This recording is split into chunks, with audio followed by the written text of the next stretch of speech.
Next हमने topic start करना है isotopes.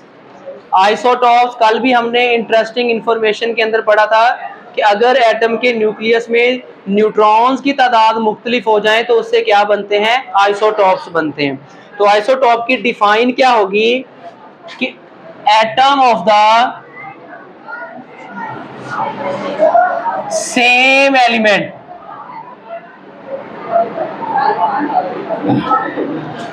have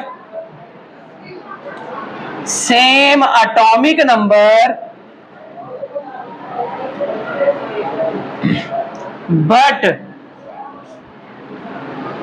different mass number due to the different number of neutrons. अब एक ही एलिमेंट के वो एटम जिनका एटॉमिक नंबर तो सेम होता है।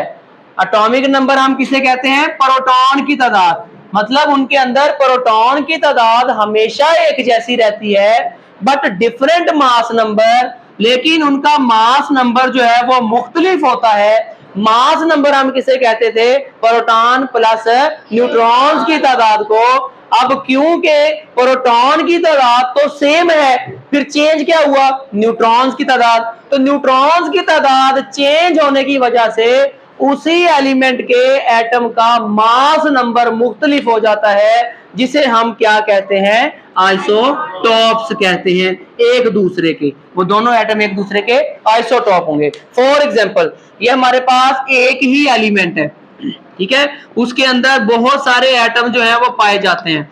फॉर एग्जांपल, इस एटम के अंदर एटॉमिक मास जो है वो 7 है। इसी एटम का जो एटॉमिक मास है वो कितना हो जाएगा, 8 हो जाएगा। किसकी वजह से, न्यूट्रॉन की तादाद चेंज होने की वजह से, क्योंकि एटॉमिक नंबर क्या, प्रोटॉन की तादाद क्या है, सेम है।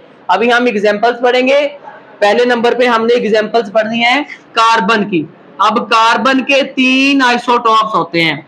पहले नंबर पे जो आइसोटॉप है कार्बन का वो है C12(6). इसका मतलब ये है इसका एटॉमिक नंबर कितना है, 6, और मास नंबर कितना है, 12 है। अगर हम इस कार्बन के अंदर प्रोटॉन, इलेक्ट्रॉन और न्यूट्रॉन की तादाद देखें तो वो क्या है, 6 है, क्योंकि एटॉमिक नंबर 6 है। तो इसके अंदर प्रोटॉन की तादाद कितनी है, 6 है। इलेक्ट्रॉन की तादाद भी कितनी होगी, 6 होगी। और न्यूट्रॉन, इसके अंदर जितने डिजिट्स को प्लस करके ये वाली वैल्यू बन जाए, 12 बन जाए, कितने प्लस करेंगे तो 12 बनेगा, 6 ही बनेगा ना। तो इसमें न्यूट्रॉन भी कितने हैं, 6 ही हैं। तो ये पहला आइसोटोप है कार्बन का। अब हमने इसकी डायग्राम भी साथ साथ बनाते जाना है। अब देखो, ये कार्बन के एटम का क्या हो गया, न्यूक्लियस। इसके न्यूक्लियस में प्रोटॉन कितने हैं, 6 हैं। न्यूट्रॉन कितने हैं, 6 हैं। अब इलेक्ट्रॉन कितने हैं, 6। यहाँ पे हमें पहला शेल लगाना पड़ेगा, क्योंकि पहले शेल में तो मैक्सिमम कितने इलेक्ट्रॉन आते हैं, 2। तो हमें कितने शेल लगाने पड़ेंगे, 2 शेल लगाने पड़ेंगे। पहला शेल और ये दूसरा शेल। पहले शेल में कितने इलेक्ट्रॉन आ गए, 2, और दूसरे शेल में कितने आ जाएंगे, 4 आ जाएंगे, क्योंकि दूसरे में मैक्सिमम कितने आ सकते हैं, 8 आ सकते हैं। 4 और 2 कितने हो गए, 6 इलेक्ट्रॉन। ये पहले कार्बन के आइसोटॉप की डायग्राम बन गई। अब उसके बाद नेक्स्ट हमने पढ़ना है कार्बन का दूसरा आइसोटॉप। कार्बन का जो दूसरा आइसोटॉप है वो है C13(6). C13(6), इसमें भी प्रोटॉन कितने हैं, प्रोटॉन इसमें कितने हैं, 6 हैं। इलेक्ट्रॉन भी कितने होंगे, 6 ही होंगे। जबकि न्यूट्रॉन इसमें कितने हैं, 7, क्योंकि 6 में 7 प्लस करें तो 13 बनता है। न्यूट्रॉन कितने हैं इसमें, 7 है। इसकी भी डायग्राम अगर हम बनाए तो ये इसका न्यूक्लियस आ जाएगा। न्यूक्लियस में प्रोटॉन की तादाद कितनी है, 6 है, जबकि न्यूट्रॉन की तादाद कितनी है, 7 है। शेल इसके कितने हैं, 2। पहले शेल में कितने इलेक्ट्रॉन हैं, 2। बाकी के 4 किस में आ जाएंगे, दूसरे शेल में आ जाएंगे। ठीक है, तो ये टोटल कितने इलेक्ट्रॉन हो गए, 6 इलेक्ट्रॉन हो गए।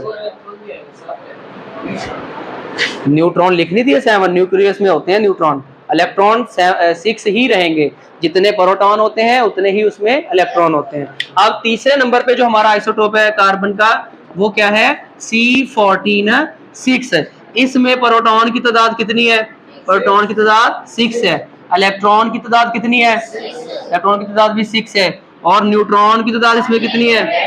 8। अब देखो इन तीनों में आइसोटोप में कौन सी तादाद चेंज हो रही है? न्यूट्रॉन की तादाद चेंज हो रही है, जबकि प्रोटॉन और इलेक्ट्रॉन की तादाद क्या है? सेम है। तो यहाँ पे अगर हम इसकी डायग्राम बनाए तो इसकी डायग्राम में ये न्यूक्लियस आ गया, पहला शेल, और ये दूसरा शेल। इसमें प्रोटॉन कितने हैं? 6 हैं। न्यूट्रॉन कितने हैं? 8 हैं। और इसमें पहले 2 इलेक्ट्रॉन यहाँ पे आ गए, बाकी के 4 इलेक्ट्रॉन है दूसरे शेल में आ जाएंगे। ठीक है, तो ये कार्बन के 3 आइसोटोप हो गए। अब हमने आइसोटोप पढ़ने हैं हाइड्रोजन के। तो यहाँ पे हाइड्रोजन के भी 3 आइसोटोप हैं। पहले आइसोटोप को हम हाइड्रोजन ही कहते हैं। तो पहला आइसोटोप हाइड्रोजन का क्या है? हाइड्रोजन 1 मतलब मास नंबर भी 1 है और एटॉमिक नंबर भी 1 है। इससे हमें क्या पता चलता है कि इसके अंदर प्रोटॉन की तादाद कितनी है? प्रोटॉन की तादाद 1 है। इलेक्ट्रॉन की तादाद भी कितनी है? इलेक्ट्रॉन की तादाद भी 1 है। जबकि न्यूट्रॉन की तादाद कितनी है? न्यूट्रॉन की तादाद 0 है। क्योंकि अगर न्यूट्रॉन भी होते, अगर 1 ही होता तो यहाँ पे मास नंबर कितना होना था? 2 होना था। अब यहाँ पे न्यूट्रॉन की तादाद 0 है। इसकी भी अब हम डायग्राम बना लेते हैं। ये इसका न्यूक्लियस आ गया, क्योंकि इसके पास एक ही इलेक्ट्रॉन है तो इसका सिर्फ एक ही शेल बनेगा। ठीक है, अब इसमें प्रोटॉन की तादाद 1 है, न्यूट्रॉन कितने हैं? 0 है। तो इलेक्ट्रॉन इसमें कितने हैं? एक इलेक्ट्रॉन हम यहाँ पे लगा देंगे। ठीक है, दूसरे नंबर पे हमारे पास जो आइसोटोप है वो है ड्यूट्रियम। इसे हम क्या कहते हैं? ड्यूट्रियम। ये हाइड्रोजन का आइसोटोप है। इसमें अगर हम देखें, इसमें प्रोटॉन की तादाद कितनी है? 1। ठीक है, तो एटॉमिक नंबर कितना है? 1 है। उसके बाद इसमें इलेक्ट्रॉन की तादाद कितनी है? इलेक्ट्रॉन की तादाद भी 1 है। जबकि न्यूट्रॉन की तादाद इसके अंदर देखें तो न्यूट्रॉन की तादाद इसके अंदर कितनी है? 1 है, क्योंकि 1 + 1 कितना होता है? 2 होता है। तो यहाँ पे अगर हम इसकी डायग्राम बनाए तो इसके न्यूक्लियस में प्रोटॉन की जो तादाद है वो कितनी है? 1 है। न्यूट्रॉन की तादाद कितनी है? 1 है। और इलेक्ट्रॉन कितना है? 1 है। इस तरह अगर हम इसका तीसरा आइसोटोप देखें तो तीसरा आइसोटोप है इसका H31। इसे हम क्या कहते हैं? ट्रीटियम कहते हैं। क्या कहते हैं? ट्रीटियम। इसमें अगर हम देखें, इसमें भी प्रोटॉन की तादाद क्या है? 1 है। इलेक्ट्रॉन की तादाद कितनी है? 1 है। और न्यूट्रॉन की तादाद इसमें कितनी है? 2 है। तो यहाँ पे 2 न्यूट्रॉन है, प्रोटॉन 1 है, इसलिए इसका मास नंबर कितना हुआ? 3 हुआ। अगर हम इसकी डायग्राम बनाए तो इसकी डायग्राम में एक न्यूक्लियस आ जाएगा। न्यूक्लियस में प्रोटॉन की तादाद 1 है, जबकि न्यूट्रॉन कितने हैं? 2 हैं। एक शेल है इसका और शेल के अंदर सिर्फ एक ही इलेक्ट्रॉन है। इस तरह ये लॉन्ग क्वेश्चन आता है, वेरी इंपॉर्टेंट लॉन्ग क्वेश्चन है आइसोटोप का। आपको कार्बन के आइसोटोप के लिए लॉन्ग आ सकता है और हाइड्रोजन के आइसोटोप के लिए अलहदा से लॉन्ग आ सकता है। उसके बाद आपने एक स्टेटमेंट याद रखनी है आइसोटोप के लिए कि isotope have same chemical properties. Isotope जितने भी हैं इनकी केमिकल प्रॉपर्टीज एक जैसी होती है। क्यों एक जैसी होती हैं? अब देखो, कार्बन के तीनों आइसोटोप देख लो और हाइड्रोजन के तीनों आइसोटोप देख लो।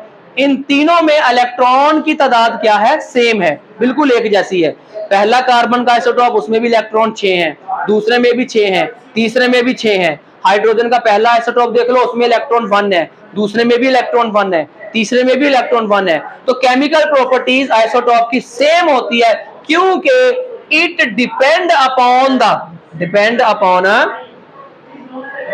इलेक्ट्रॉन्स, क्योंकि ये इलेक्ट्रॉन्स के ऊपर डिपेंड करते हैं। तो इलेक्ट्रॉन्स जो हैं वो आइसोटोप के अंदर क्या होते हैं? सेम होते हैं। इसलिए इनकी केमिकल प्रॉपर्टीज भी क्या होती हैं? सेम होती हैं। जबकि जो फिजिकल प्रॉपर्टीज हैं वो डिपेंड करती हैं मास नंबर के ऊपर। अब तीनों आइसोटोप का, कार्बन के भी और हाइड्रोजन के भी, इनका मास नंबर डिफरेंट है, तो इनकी फिजिकल प्रॉपर्टीज क्या होंगी? डिफरेंट होंगी। फिजिकल प्रॉपर्टीज डिफरेंट होंगी, मुख्तलिफ होंगी। क्यों? क्योंकि फिजिकल प्रॉपर्टीज डिपेंड करती हैं किस पर? मास नंबर पर। क्लियर हो?